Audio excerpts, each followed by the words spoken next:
La 5G, petite sœur dans la famille des G. Après la 2G ou Edge qui permettait à Roger d'écrire des SMS d'amour à Erika, après la 3G et la 4G qui permettaient à Erika de tromper Roger sur Tinder, la 5G est attendue en 2020 en Suisse.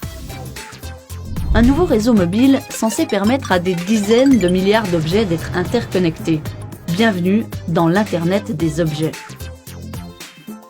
Les opérateurs téléphoniques la promettent ultra rapide, jusqu'à 100 fois plus rapide que la 4G. Le temps de latence aussi sera raccourci, c'est-à-dire le temps d'attente lors d'une connexion. D'environ 50 millisecondes actuellement, il passerait à une pauvre milliseconde, de quoi rendre possible la traduction simultanée, la conduite en temps réel de voitures ou de robots de chirurgie. Erika profitera, elle, de débits jusqu'à 1 gigabit par seconde.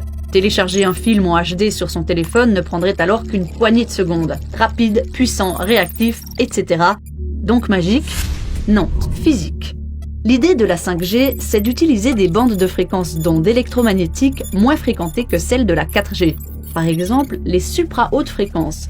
Plus les fréquences hertziennes sont hautes, plus le débit de données peut être important. En utilisant pour la 5G des fréquences entre 3 et 30 GHz, les ondes deviennent centimétriques, plus courtes et plus rapides que les ondes métriques utilisées pour la 4G. Elles permettent donc d'augmenter les gigabits. Un inconvénient? Plus la fréquence est haute, plus la portée des ondes est courte. Les ondes se propagent moins bien, plus facilement stoppées par des obstacles urbains par exemple. La solution? Des antennes. Toujours plus d'antennes. Une antenne mère et beaucoup d'antennes relais, appelées les small cells. En Suisse, l'Office fédéral de la communication estime que plusieurs milliers d'antennes supplémentaires devront être construites pour accueillir la 5G. Et c'est précisément ça qui fait peur à certains. En septembre 2017, 170 scientifiques de 37 pays demandaient à l'ONU un moratoire sur la 5G, en attendant des études sérieuses qui prouveraient que ces nouvelles ondes balancées sur le marché n'allaient pas nous faire exploser le ciboulot.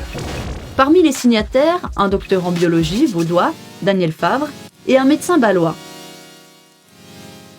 Ils y évoquaient des risques possibles de cancer, de stress cellulaire, de dommages génétiques, de troubles neurologiques ou d'impact sur le système reproducteur.